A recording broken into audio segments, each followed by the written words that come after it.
Festi fam, the time is now. Festival-goers unite. Welcome to the Festiie Files, where we highlight the beautiful personalities that all shape the festival experience. So whether you're an artist performing as a headliner, whether you're someone in the crowd just dancing like no one's watching, or whether you're a vendor, or just someone that's attending a festival, everyone plays a part in the festival experience, and we're here to highlight those stories. So my name is Desmond Beristain. I'm the CEO, founder of Festiie, the Festival Smart Band. And today we have a special guest. She is a raver of many years. She's big time cosplayer, fashion model. And you might have seen her. She has epic candy. She is just out there having a good time. And I believe that she really encompasses a lot of what the festival community is about. It's about, you know, being free, enjoying yourself, being whoever you want to be, actually, and being accepted for that. So, ladies and gentlemen, please say what's up to Vika, aka MissFineApples. Hi guys. Sorry, I was letting my dog out. Yes. Welcome to the Festiie Files podcast. Thanks for joining us. I'm very happy to be here. I'm honored. For sure. Yeah, you got the festive spirit going on. I see you have candy in the back. You got the alien. I do. Festiie Files. So you got the alien. That's perfect. That's what we're doing.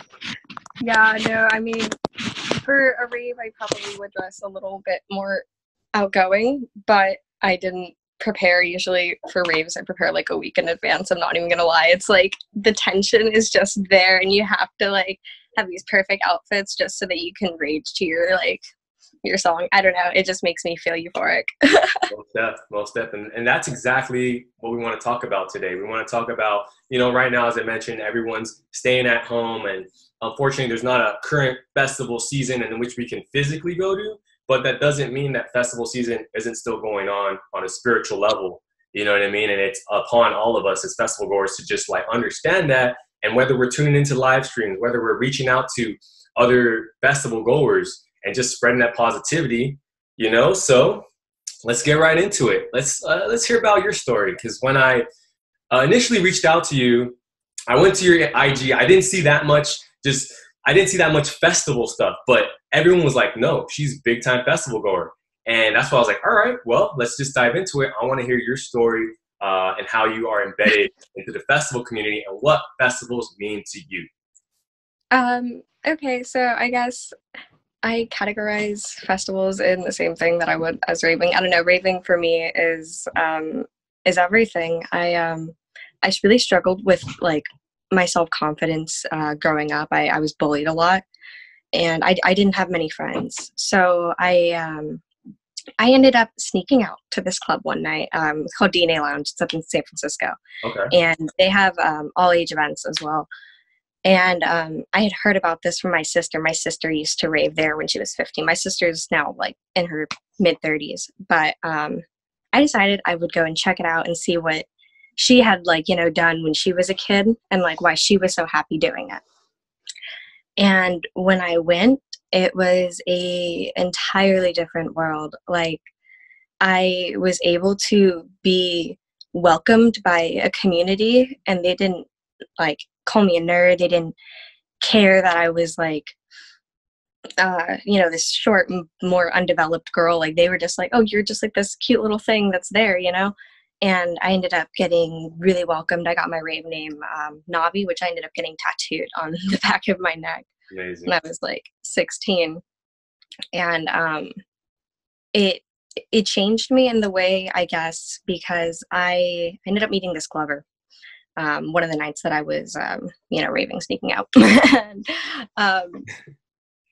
I came out of my darkness for a second, my depression, my anxiety, and everything was free. I was free, and I had never felt that way before in my life. And I wanted to capture that and keep it there every moment of my life.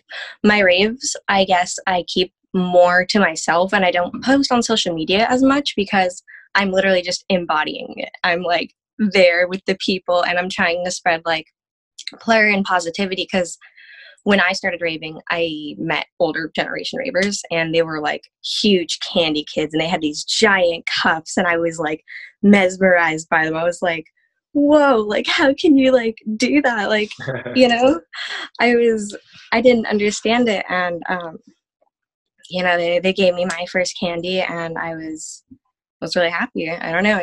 It's this whole community that just kind of allows you to just be yourself. And I've never felt that way anywhere else fully. Wow. Thanks for sharing that. I mean, you know, one thing about Festiie Files, we love going deep. And when you share a part of yourself, we appreciate it and it's inspiring. You know what I mean? Like, same thing. The first time, everyone remembers going to a festival and feeling this energy. And it's just like this acceptance. Wherever you're at, whatever you're going through, you're good. You're good here. And you can literally say something to someone that you've never met. And they're going to be like, well, hey, awesome. I love what you're wearing. Thank you so much. There's just that spirit that goes on. And you mentioned it. You're like, I saw candy and it was huge. And I didn't know what I was really looking at, but it made me smile and it made me feel good. And I just wanted to be a part of that. So maybe talk about how you've embraced that whole spirit. Like, same thing. I used to play professional basketball and I used to tell people, oh, dude, I'm just the spirit of basketball going through a human form. And I feel like we all, like when we go to a festival, we all transform. It's just the festival spirit flowing through these embodiments of us. So maybe talk about now how that cultivated over the years, and even how you mentioned, yeah, you don't post all the time. You don't need to, right? It's your relationship with the festival, and no one knows that relationship other than you, and no one has to understand it other than yourself. But it's something that once you gravitated towards it, and it feels to get your rave name tatted on you. I mean, you're committed. Yeah, well, the reason I got my rave name was because I ended up being a promoter for the club for a little bit. I used to glove. I still do glove now, but I also had bright blue hair at the time. I was going through like this whole scene phase, right? As every person does. And they told me one day, I was helping out this person. He told me that I reminded him of the fairy Navi from Legend of Zelda, because I was just always like there helping out people. And I would try to when I first started raving, I would go like sober, you know, it was all to the music brought me. Like, that was everything to me. And I would help people who were under the influence or like, you know, needed to find their friends, needed medical attention. And that's how I ended up becoming a promoter. And, you know, the name stuck. People didn't even know me as like Vika. They knew me as like Navi. Like, when I went there, it was a whole different like culture, and like it was the person that I always knew I was meant to be. Like, I'm a very social butterfly in the right environment, but I end up being a homebody most of the day because I struggle with social anxiety just like anybody, you know. And I think that it's important for people to realize that they can go out and they can do these things, and like festivals and raving and the whole acceptance is just something that's beautiful. For sure. No, it's 100%. And like I said, thanks for sharing that, because yeah, there's going to be someone watching this, and that's the whole goal. Someone at home who also suffers or deals with it. I don't even say suffer, because we all go through it. You know what I mean? We're all dealing with it. We're all finding our way through various anxieties. And for someone, just one person, I would say, if one person watches this and you make an imprint on their life, that's amazing. You know, if two people watch this, then wow, like you are on a luck streak. And if three, then you've won the lottery. You're changing lives. So like literally, like that's why it's important to share. And it sometimes it's not the easiest thing to do, but it's amazing that you're doing it. And so let's talk about how you mentioned earlier. You said like, you know, I wasn't judged as like a nerd or this and that, but you know, like even right now, that's almost kind of what brought me to the culture as well. Like my favorite artist, music producer is Porter Robinson. And he basically roped me in because he had these, you know, euphoric sounds. Then all of a sudden you're watching this amazing anime-like visual, and then you're looking around and then you're realizing, oh my gosh, I'm crying right now. And yeah, so we're big on anime here at Festiie Files, and maybe you could talk about the nerd culture and how that has made an imprint in your life, and how there's a crossbreed with festivals and raves. Oh, definitely. Okay, so I mean, I'll bring out a little bit of my candy for that. Yes. So I have some. Okay, so this one is from like really like known anime, Kiki's Delivery Service. It's a super like easy cuff. Or like even because I'm a huge My Little Pony fan. Big secret about me. Yes. Like I even have the cutie mark on my butt, but I have like the little pony here that I have like on my butt. Anyway, Is I that, like. wait, my sister, it's so, all right, my sister's name is Kiki. That's her nickname. And she loves My Little Pony, obviously. So she taught me like Twilight and Rainbow Dash. I don't know which one that one. That would look like a That's little. Fluttershy. Yeah. She's like the one that works with like animals because I used to do like I used to work with rescue dogs and things like that. Awesome. So, but I'm also like super into video games. So I made this cuff. So it's eat, sleep, rave, repeat, What? and it's all the little mushrooms from Super Mario. Wait, can you show that one more time? That is amazing. Eat, sleep, rave, repeat. Eat, sleep, rave, repeat. Wow. That's so cool. You were talking about how your favorite DJ is Porter Robinson. Mine is Excision. I literally melt. I'm such a headbanger. You will find me at the rail or upstairs loving. Like there's no in between. But pink is one of my favorite colors. So beautiful. I have this pink Excision cup, and you mentioned we were talking earlier about how these people had giant candies, and this is mine. It's my giant cup. So it lights up inside. I won't be able to show right now, but there's like battery packs inside of it, and it's a Slinky X base. And so this thing goes on my arm, and it's huge. And I rage with this, and you will find me in the crowd. My mouth is, I'm like, my head is blown right now. My mind is blown. I can't even speak. That's so cool. So I got captivated with like these old generation ravers when I first started raving, and how they have these massive candies, you know? I mean, I met people that were literally like their pants are made out of candy, and I was like, how do you make pants out of candy? Like even like now with it's obviously with everything going on, and people started selling masks, and I was just like thinking like, man, the rave culture, they've been pushing, there are masks made out of candy for a while. So. Definitely.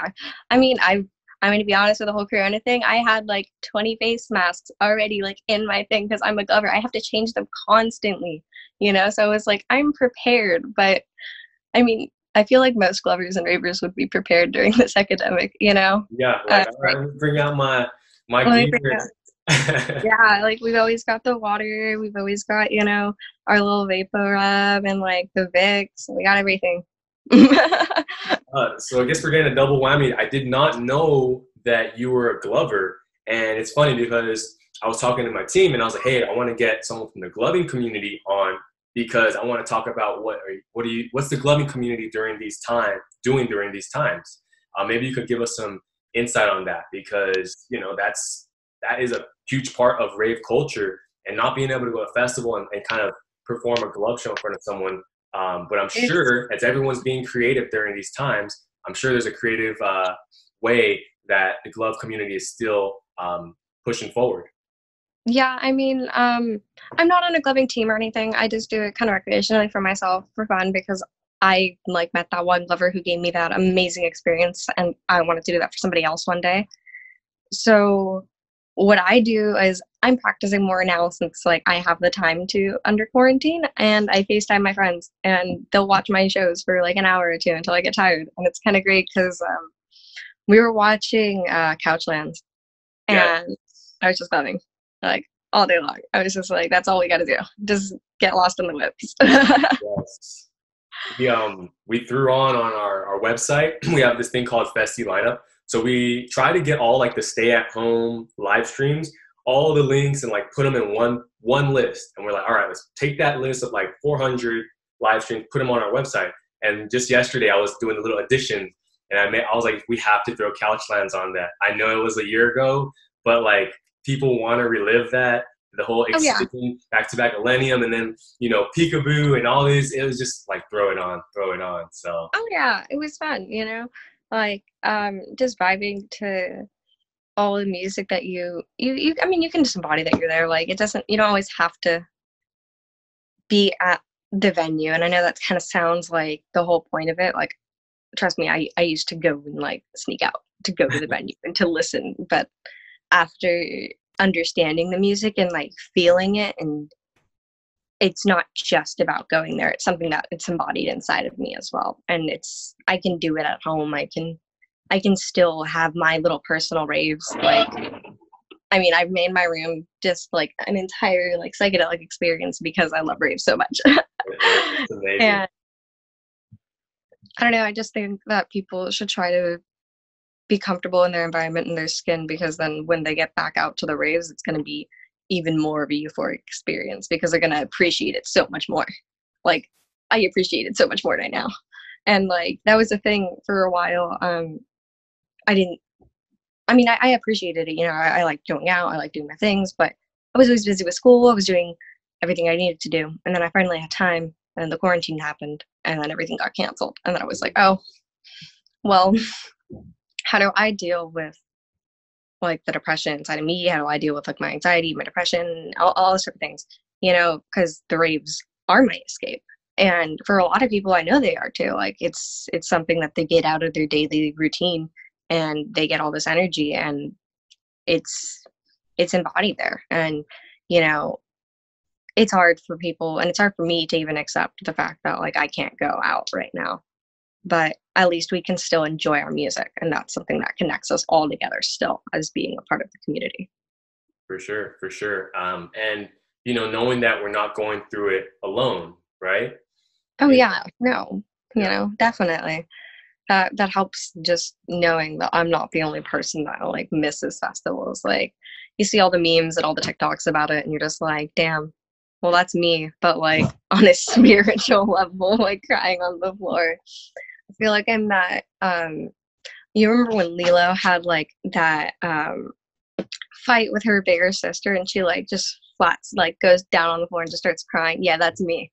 yeah. That's me crying about raves. Hey, and there's nothing wrong with that. I feel like, you know, we're gonna go Lilo Stitch. Ohana means family, right? We're all family, and like, yo, it's all right to cry. Like, it's all right to feel like it sucks. Like, you know, you had so many things planned, and then this happens. But you know, shed your tears because you care about something that much, and then get up, smile, and then find a way to inspire others. And then it's just gonna, how you mentioned it, we're all raising our level of consciousness. We're all being aware of this, what we love, which is the community, the experience, and we're all going to be able to appreciate it more when we get to go back into it, which hopefully will be, you know, sooner than later. But it's inevitable. We will be back at festivals. We will be back, you know, enjoying our time. And yes, we'll be hugging each other, you know, peace, love, unity, respect, and doing all those things and dressing up, right? So, I mean, people are already dressing up even at home, which I believe still encompasses that, you know, the whole festival spirit. But maybe talk about how you have really embraced just the whole dress up culture from the raver experience to even the cosplay, because I think that is like so hand in hand. And you know, even off your Instagram, you definitely see that you're huge into cosplay, and I just see like, oh, that's for sure. That's just what a rave is like. And talk about that, because I think a lot of people who don't know raves, you mentioned rave, and you know, of course, this is coming from an angle of not knowing. So they're like, oh, that's like where you guys dress up and you show all this skin, and you don't, and it's like, and then you wild out. It's like, no, it's not that. There are so many beautiful souls that go into this, so many stories, and it's totally not that. So maybe you can shed some light on that, because I believe that, yeah. I can. That's actually a question that I really enjoy. Okay, so I started cosplaying about a year ago, and I was like kind of scared to cosplay because like I'd always been into anime and things like that, but like I never like dressed up, right? I was like, oh, you know, I'm kind of scared, right? Like, what if I don't look like the character? What if it's not like doesn't work out? But I did my first cosplay, and I had a blast. Like, I met a ton of people at the con that were super duper nice. And funny enough, actually, at Fanime they have like a little rave, like with all the cosplayers there. Wow. So you have just a ton of people. So I literally just felt like I was at home again, but I was in a costume, and it was even better. And you know, growing through cosplay, I started doing more lewd cosplays because struggling with my own body was a huge thing for me. Posting these photos ended up helping me a lot, honestly. You know, it made me accept my body as it was naturally, and people liked it for some odd reason. They liked, you know, the poses, the work that I put into it, and it really made me happy. And you know, not every character. Monday. Sorry, hold on. Yeah. No worries. Huh? Oh, just grab some. I can't find mine. Oh my god. I want to kill myself right now. Hi, Mom. Don't worry, this isn't live, so we'll. No, she needed some pot. She was just. Yeah, we're Sorry. looking out for each other. That's part of the community. Always, you know, looking to your left, looking to your right, making sure someone's good. But yeah, continue. I think you're touching upon a really important subject. Yeah, okay. I was struggling with my own insecurities in my body, and you know, people embraced me for the way that I was. Like, something I've struggled with was being, you know, more flat chested than a lot of girls, and that was something that I kind of just determined to make. Like, it didn't matter that I had a flat chest. I had like a great peachy, but I mean, I call it an apple. That's like my trademark now. So, you know, you find the things that you do like about your body, and you can perfect your body if you just, you know, work out, eat right, do all the things you need. Self-care is super important.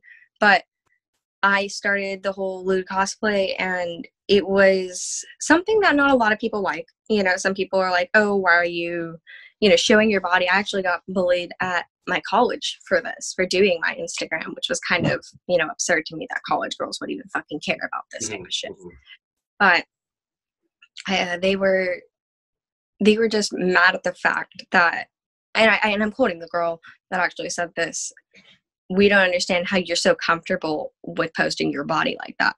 And it's funny because, like, you know, I was comfortable for once. I didn't care. And that's when I realized that this meant something to me. It wasn't just like dressing up. When you dress up and you feel good about yourself, and you see those proportions and the things that you like, it's something that you embrace in yourself, and you have that self-love. So when I go to a rave and I buy a new outfit, like every rave I go to, I'm going to be honest, I splurge on myself and I buy a new outfit because you will not see me in the same thing twice. Like, Awesome. I love it. It's like each day is a different world, so I have to be dressed differently. Yeah. I mean, you'll recognize me from my candy, but like, I'm going to be feeling different that day. And it's those emotions that play into those outfits and play into that character and that confidence. I was actually going to go to Excision, and I had an entire outfit planned for this, and I like bought these new awesome lime green shoes because lately I've been feeling like an alien, you know, because like we're in this whole new different world with quarantine happening. My school got canceled a few weeks before like the actual shutdown because I do hair cutting, I do cosmetology. Okay. We do facial, skin, nails, all that type of stuff. And I was going to school 10 hours a day and clocking in, clocking out, working with clients. And then all of a sudden I had nothing. And I had no idea what the fuck to do, Yeah. you know? And with this whole thing that's going on, we want to have something to do. So finding those outfits and, you know, doing something like doing all that self-care and even like getting dressed up and having that fun night when those live streams are happening for those raves, it can really like boost your mood and it can really help you. You can even like go on Zoom and like have like one of those freaking group chats or like a group FaceTime. I know you can have group FaceTimes now. I did not know you could have a group FaceTime until like last week. I know, it's new developments. How did my dog? I don't know. I think my dog just went through a wall. I don't know how she left the room and the door was closed. I swear, I don't know. No, dude. It's okay. Napoleon like has to come in and out all the time, and then I shut the door, and then he like pushed it open again, and then now he's there. That's Festiie. Well, yeah, you mentioned that you're like alienated. You know, we're alienated, so it's Festiie Files, but we're not. You know what I mean? So, and you mentioned that you said you felt good in what you were wearing. That's all that matters at the end of the day. Like, you know what? People are probably envious because they want to feel that too. You know, but then on the flip side, guess what? For those, maybe it's 5 people that are pointing the finger, 50 people are like, thank you. You know, that makes me feel some type of way because I even remember going to a festival and I think it was lightning in a bottle. And then like, you know, there were women that were just like, all right, I'm going to the lake, taking off all my clothes and going in, or even dudes. I'm like, whatever. I'm like, this is okay. I see it. Like we're all human. Like great, you know. And to me, it was like another level of beauty. Like okay, if you feel good, it's what this is all about. That's what the whole culture is about: feeling good and doing it in a way that you know it inspires others. And so I commend you for sure because yeah, most people wouldn't understand that, but at the end of the day, you know, it's all about your relationship with yourself, right? It's all about getting to love yourself. Frankly, dressing in like skimpy or lewd clothes, it's not for anybody else. It's really for myself and for my supporters. I mean, like I don't do it for, you know, attention. I started doing it to accept myself, and people started supporting me along the way, and I'm so blessed and lucky to have them. I just I don't know where else I would be without it now, you know, and that's the start of embracing my body because I got out of like a shitty relationship, and I like had the worst insecurities, and that's when I went to my first con again, and you know I started raving again, um, and I missed it. Like I, you know, and I miss it so much right now. Like I don't, you know, to everybody out there, like I feel like everybody can relate to missing somebody or some memories or like just going to the events, you know, and forgetting about everything. For sure. So I don't know. It's a whole different world out there. And like, you know, you mentioned it, it's a whole different world. And I feel like every year we have a new a new class of festival goers, a new class of ravers entering the game. And they're excited because they're at home, they hear about it, their friend talking about it, like, oh, I'm going, I'm going, I'm going. And unfortunately, you know, this year that class is going to have to wait a little bit longer, right, to start their journey and get out there. But you having gone through that, having experienced the highs and the beautiful and the euphoric moments, what kind of tips would you give to the upcoming class? Maybe just words of wisdom, what they're getting into, and why they should still keep their head up because they will be at the events, and more than likely, you know, it's going to shift the paradigm and extend beyond the festival experience. You know, you probably may have lifelong friends now that you met, and it all started at a festival, at a rave. Yeah, I definitely have some friends, you know, and I've lost some friends too in the community, and that's the sad part about it. You don't want to lose people, but at the end of the day, sometimes you do. I just want to, I guess, go over the fact that sometimes rave drama does happen. Like that's a common thing, at least in the Bay Area. I've seen that it's everybody knows everybody, you know. Yeah. And I've made amazing friends. Like I mean, I've known one of these girls since I was 14, and sadly, last year she passed away at a festival. Actually, Wow. she had an overdose, and that's something that I do want to warn people about because that's an extremely like important thing that does happen in the community that's not addressed enough. If you're going to your first rave, I recommend you go sober, or if you are going under the influence, you have somebody to watch you that is sober. You have a designated driver, you have enough water, and you know where you're going to get medical attention if you need it. I just recommend that people stay happy. Don't get sucked into the drama. Don't lose your friends. Don't let others like diminish you or what you want to do with your life. Just remember that you go to the events because you love the music and you like meeting new people. It's not all bad people. Like I love raving because it's so many good people. Like it overcomes like the bad, you know, like I don't even recognize, you know, like what's happened in the past, but I do warn people about it because I guess it's something that can happen to anybody, you know, and I don't want people to lose a friend because I wasn't there for my friend that day, you know, like she was in a different state going to a festival and I had to stay home, and she was with people that I have no idea who, you know, who they were. Like and they let her overdose. And that's something that would have never happened on my watch. And I want people to understand, like, you don't need to lose your friend. Like, make sure that they're always safe. Yeah. Yeah. Yeah, I guess that's a super key point that I like to talk about. I know it's like serious and heavy, but like it needs to be addressed. You know, it's the reality, and it happens, and it affects us, just like, you know, and everyone. It's you know, and I'm not even trying to talk about our company and why we're doing this, because for a festival-goer to say, dude, I'm tired of us losing losing each other at festivals, like, you know, where we get there, we have all these plans. I'm even with, you know, a female, and then 5 minutes later, I'm like, shoot, where is she?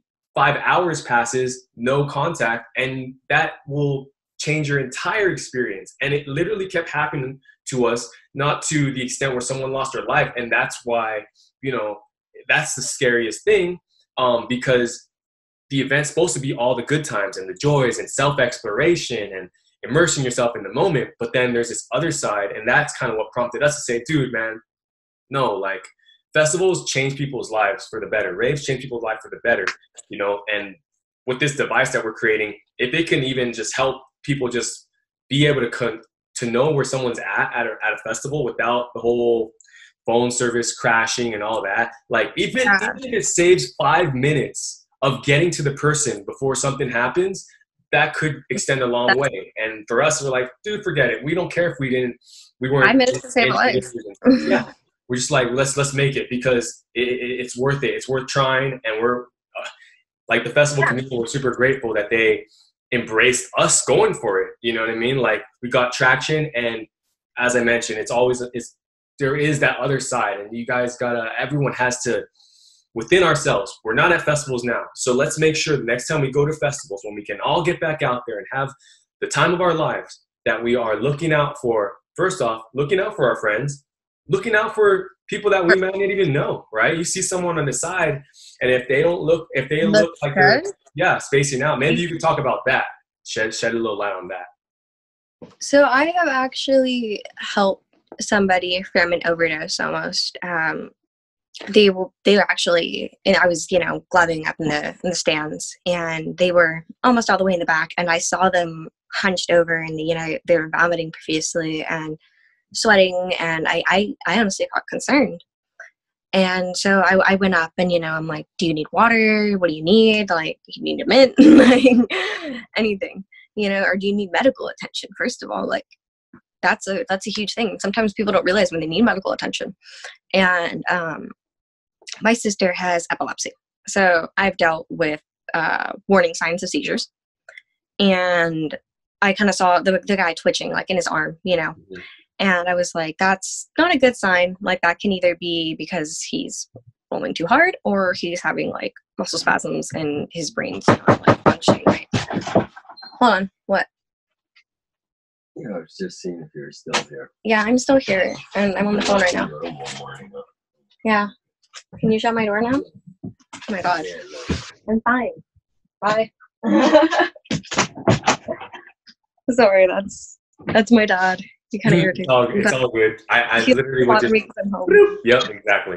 So we're good. To talk about that again, how you saw you saw twitching. You know, this is someone that you don't know, but you were just looking out for them, and you see the signs, and you drawn that, oh, this is something you've seen before. So continue. Yeah, you know, and so I call over they have Plur Angels all the time at these events, and I actually know a few of them. One of them's like a nurse, and so he was like, Plur you just in case someone doesn't know what a Plur Angel is, can you? A Plur Angel is a volunteer member of the community who basically goes out in their time sober and watches over people who are inebriated, need medical attention, water, all that type of stuff. They're great for the community. You'll see them in their yellow shirts usually, and I'll have like a big heart with like little angel wings on it, and they'll say Plur Angels on it. If you ever need help in an event, I always seen a Plur Angel there all the time. They're not like police or anything. They're not going to get you in trouble. They're solely there to help you. So I ended up, you know, talking to him, and he's like, I think he needs medical attention. And I brought him to the guy. I was like, okay, well, you know, here, can you can you take him? Because like I'm gonna be honest, I'm not knowing where the medical tent is at that point. They changed the venue. It was like, it used to be downstairs, and then I think it was upstairs and like a back room. I had no idea. I was like, can you at least take them, because I don't feel comfortable with like them being alone, because this person was alone, and that's the scary part. Like, they had probably lost their friends, and they were too inebriated to talk to me like about it. They were just like water and then throwing up and then like spinning around, and it's like, you know, I don't mind when people are under the influence. Like, who cares about that? But it's at the point where I'm scared for a person's life that I'm gonna interject. Yeah, for sure. And I heard that he had to get like an IV fluid in him, and that he actually seized like 10 minutes later after that. And, you know, that's scary hearing that, but you're also kind of relieved that they got the medical attention right in the medical tent, you know, because he had doctors on hand. He was fine. I heard he got sobered up, and, you know, that he got like taken home by his friends. But I didn't even know this person, or if it's just like some girl that's like literally I'm giving a light show to, and she's rolling too hard, or, you know, she needs some gum, I'm gonna give her some gum. Like, it's literally just taking care of people, whether it just be like a small thing or a bigger thing. And, you know, you got to always look out for people. That's what Plur is about. That's what the whole community is about. Peace, love, unity, respect. Like, if you don't have those 4 components, don't rave. For sure. At least in my opinion. You need to be kind. Yeah. And it's I'm really glad and grateful that you brought this up, because that's also part of this, the Plur, peace, love, unity, and respect. Also understanding like, hey, you know what? There are certain things that there is a sort sense of responsibility, and things can happen, and not being negligent of that, understanding that, hey, this could happen. We don't want to focus on this, but, you know, be aware and look out for each other, right? And as I mentioned, that's what with this device, with Festiie, even just throw it on the person. They can go party, do whatever. You'll at least be able to know where they are live. You don't need to wait on their response, and just knowing that they're okay, without having to rely on like the whole cell connection. You send a text, they don't receive it for 45 minutes, and this whole thing, phone dies. So it's kind of just that, like, where the community is taking it upon ourselves, and everyone's just trying to, because if you love the community, right, of course you want to speak about all the beautiful things, but we're not going to be negligent about like the things that we have to be cautious of that occur at events. You know what I mean? So maybe you can even talk about yourself. This is a pretty touchy subject, but hey, like, we want to talk about these things, right? Like getting dressed up, going to events, right? A lot of times people, and I'm just going to say females, will show a little more skin, right? And sometimes there are things that happen, like someone sees you and tries, maybe just talk about that, and how can we as a culture look out for each other more so in that manner. Look out for the people so that you can go to a festival or rave, wear whatever you want, and feel safe, feel comfortable at the event. Okay, so I actually, when I first started raving, I was underage, right? I wasn't, but I was showing a lot more skin. You know, I was wearing like, you know, those mini skirts like all the girls do, and just like a cute little sports bra. It didn't matter though, you know, like, you don't need to touch a kid. Like, you don't need to touch somebody in general. But I've experienced this throughout years. So I'm gonna kind of address a little few subjects, so that way, like, they can at least feed off of my experiences. Because like, first time it happened, I was so fucking scared. I was like, who the hell is grabbing my butt? Like, I don't know you. You know, and you turn around and there's a hand and you're just like, get off of me. And then it's like some 6-foot dude. I'm 4'11", like right now. Back then I was like 3'8". So I'm scared out of my mind. Yeah. And, you know, a lot of girls are feeling that way too, because just because like we wear those things doesn't mean we want to be touched. You know, like, I always ask permission, I think. Because the first time I had no idea what to say. Like, I was so timid and shy. I kind of just like left and went to like a different area and like consulted my friends and was like, can you not leave me alone for like a while, because I'm uncomfortable. And I shouldn't have to feel uncomfortable being alone. Yeah. That's something that's not okay. And, you know, growing up as like a petite girl in the community, there's a lot of there's some weirdos in the community. Love the community, but there's some weirdos. And I was where was I? I think I was in Sacramento, Excision, like two years ago, maybe 3 years ago. Mm-hmm. And they like lifted me up, like somebody literally just picked me up and tried to fireman carry me. And I was like, who the hell are you? Like, that shit's so intense. And you're just like, and I'm like, put me down. Like, I don't know you.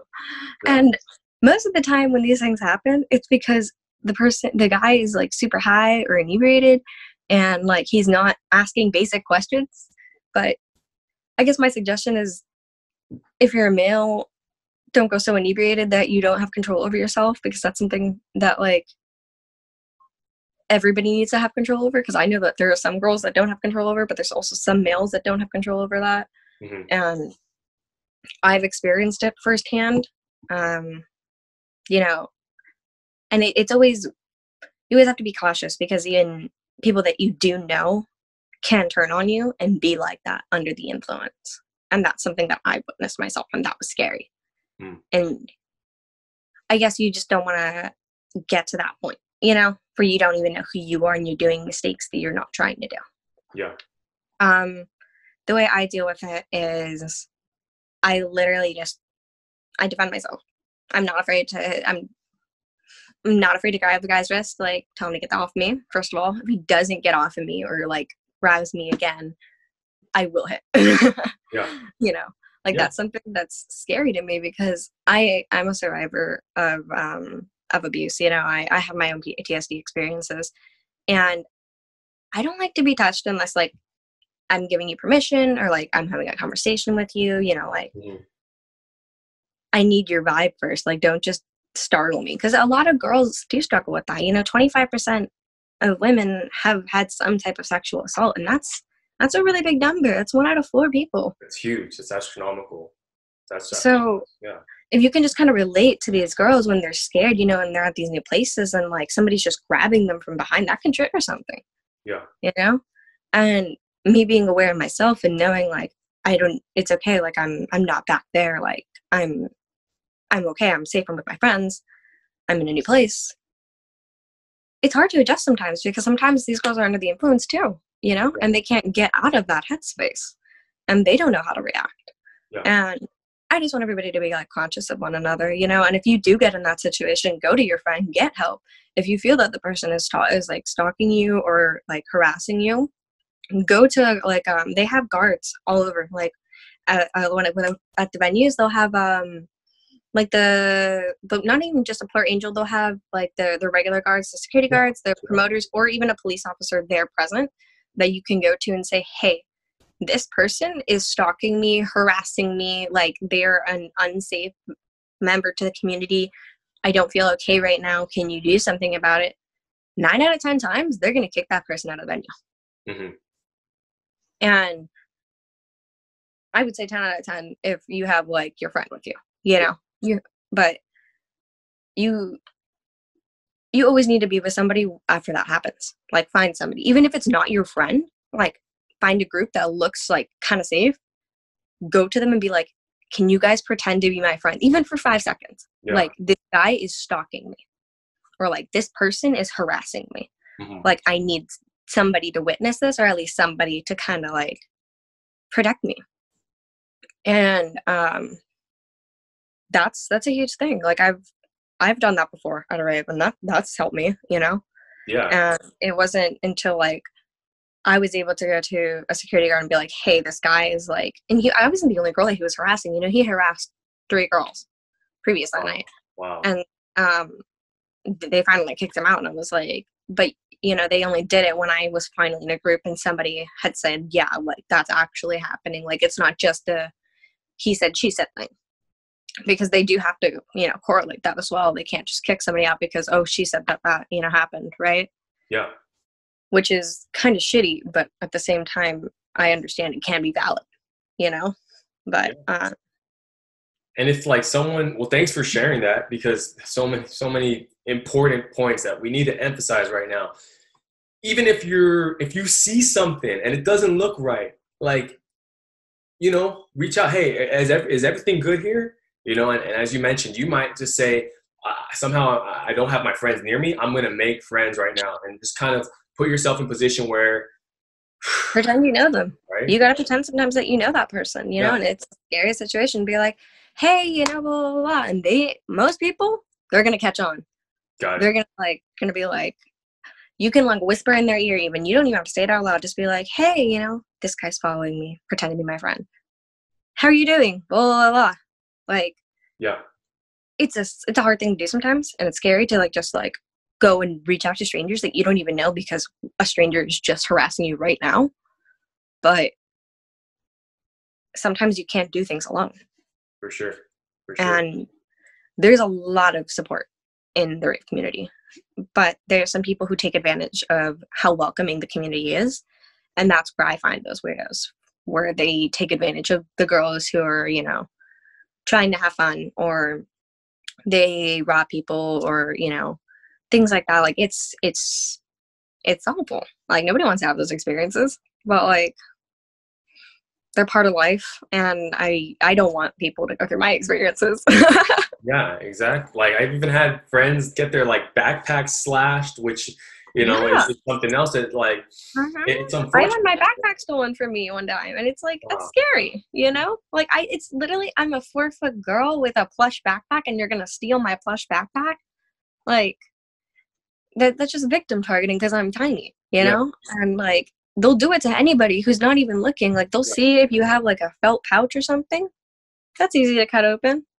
Yeah. And that's petty, and it's sad because they ruin our community and they make us look like we're bad. Yeah, exactly. And that's why we're outnumbering them. The positive forces outnumber the negative, right? And that's what we all need to do right now. We're at home. We love the community. If you really love the community, let's all elevate on so many levels so that the next time we're back at a community, we're not just there for ourselves, we're there for everyone else, to have everyone collectively have a good time. We're looking out for each other. We're being conscious of trash, throwing away our trash. We're, staying hydrated. We all got to do it. I mean, we care about the community right now, and it's unfortunate we're not able to be out there, but we need to educate ourselves and prepare ourselves and understand that, there are people. I mean, that story you just mentioned, that's a heroic story. That's an inspiring, because you're sharing that, and so many people go through it. Every year and my mother used to provide security for festivals. So I would hear stories about a bunch of festivals, and the stuff that gets reported, the stuff that doesn't get reported. To be completely honest, it's this does happen. Now, it can ruin someone's experience. Actually, it can ruin someone's. They may never go to a festival again. And it's not right to rob somebody of that joy. And how do you? I feel like it's inspiring that you still are nope, I'm still gonna go to festivals. And you're not saying it's okay for anyone to do any of that, but you're not gonna let them take your love for a festival away, and you're gonna do everything that you can to make sure that you can be out there. So maybe you talk about that, because that's when that it means something to you, and that's something that people need to start respecting. People need to start looking out for, and we can all do a better job. We can all do a better job. It was kind of scary going back to events after I had this whole abusive situation happen to me. And I wanted to feel free again. And, I didn't want anything to control me. And I looked back and I thought, where's the first place that I felt okay as a person? And it was back in the club with lights in my face. And I was like, well, let's do it again. You don't need anybody to tell you that you can and can't do something without them, and I went. And, it didn't matter to me that, guys would be sleazy. I had dealt with that already before. As a model, I deal with it on a daily basis with weirdos in my fucking DMs. Like, I've made a meme like page with my friend, and it's literally just like screenshots of all the weird shit that I get sent, and you know, I laugh at it at the end of the day because these people want me so bad that they're willing to say vulgar things to me behind a screen. And these people that are just doing it in person, they're just brave enough to say it to my fucking face. Like, it doesn't make it right. Doesn't mean that I like it. I don't care anymore because it's irrelevant to me. Their opinion doesn't matter. What matters is that I'm happy with myself. And the fact is, I wanted to love myself. And the first place I started loving myself was at the rave. And so I get dressed up for me.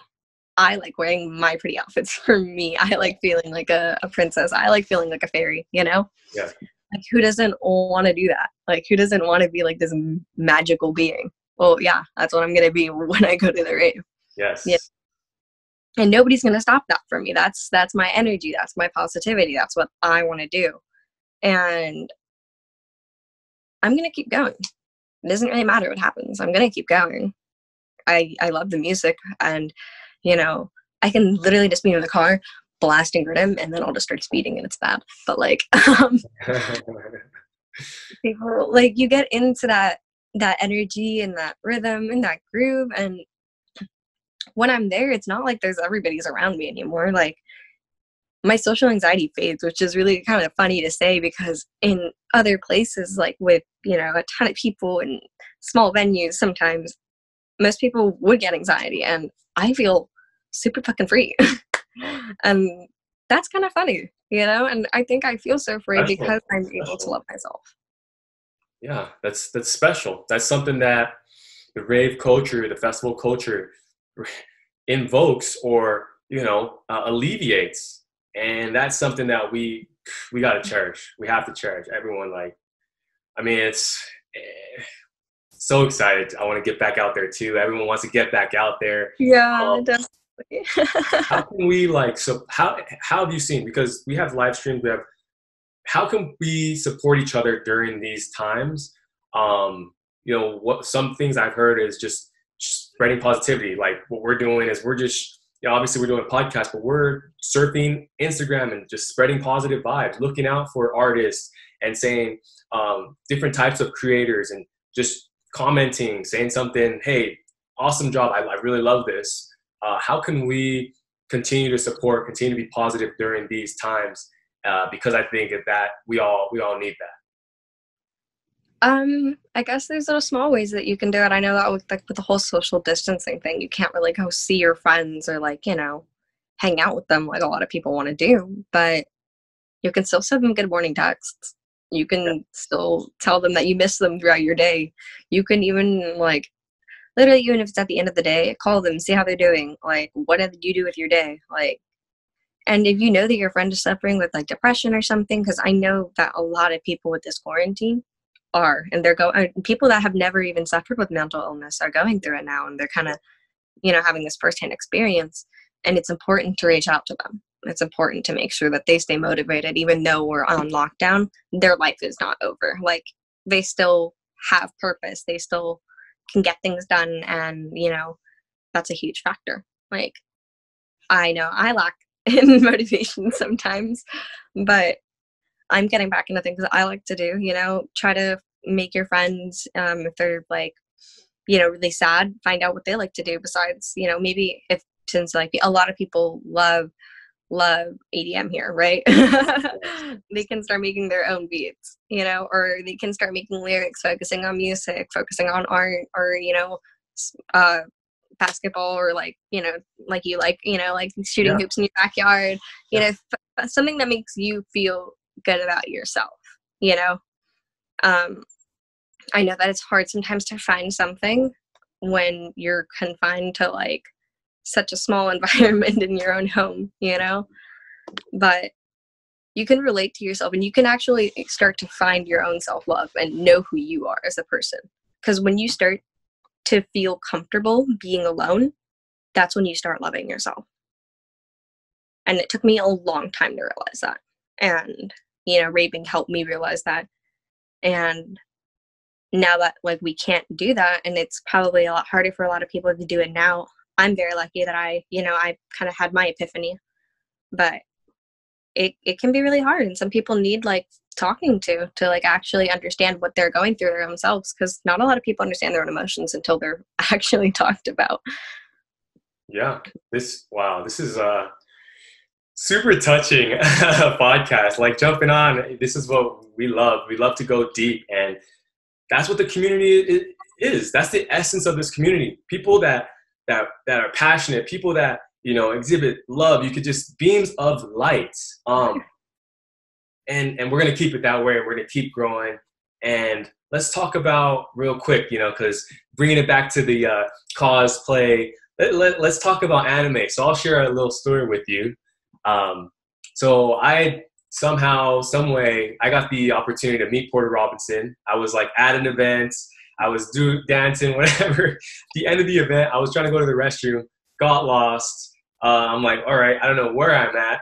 Next thing I know, I'm walking and like Porter Robinson's right in front of me. And I'm like, damn, this is no way. So we talk, we hit it off, we're like chopping it up. And then we start talking about anime. Because I'm like, man, if I got you here, give me 5 anime, like, what do you recommend? He's like, watch this tomorrow. And he got my phone, give me a little list. And yeah, super, super cool. Like he mentioned Erased, Ray Zero, Wolf Children, like Sword Art Online. And just, yeah, so let's see. I'm watching a couple anime right now, and people are at home. If you don't know what anime is, it's, Japanese. They're not cartoons. It's Japanese animated series that, they have a very deep meaning. So as you're a cosplayer, so that means you dress up as anime characters when you attend certain events. Maybe you could give us a list. Top 5 anime recommended by MissFineApples. Okay, a big one is Blue Exorcist. I love Kurama. Like, that's just, my heart goes out. SAO, definitely. I mean, I cosplayed as Asuna, so. Yes. What's another good one? I have like so many in my head. Full Metal Alchemist, actually. Yes. That's a good one. My Hero Academia. Focus on Hero. I'm on it I'm on season 4 right now. Just started season 4. I'm so excited. I want to redo my Toga cosplay, and I'm actually doing a Froppy cosplay soon. That was supposed to be for Fanime, but it got canceled. No way. So like. So my fiance looks like Froppy. So every time we watch it together, and I always say, I always get a little, I always joke around with her, and like I'm like, look, it's you, you're so cute. So shout out, you got to see the Froppy costume for sure. And then I have Yumiko Jimbani that I'm gonna do. I'm gonna cosplay her. So that's from Kaguragi. I don't know if a lot of people don't know this, but it's like a high school that is about gambling and poker and extreme like consequences if you don't win. Wow. So I'm super duper pumped to do that one. So yeah, those are probably the top 5 that I recommend. Awesome. There it is. There's the list, everyone. So love it, love it, love it. All right. Well, I think we covered a lot today, which was amazing. How can we stay in touch with you? As I mentioned, this is going to touch a lot of hearts, and you might have people reach out, within the space and just say thank you. How can they do that? How can we support you and just send positive vibes your way during these times, because we want to stay connected? Feel free to send me a message. I always reply when I have the time to.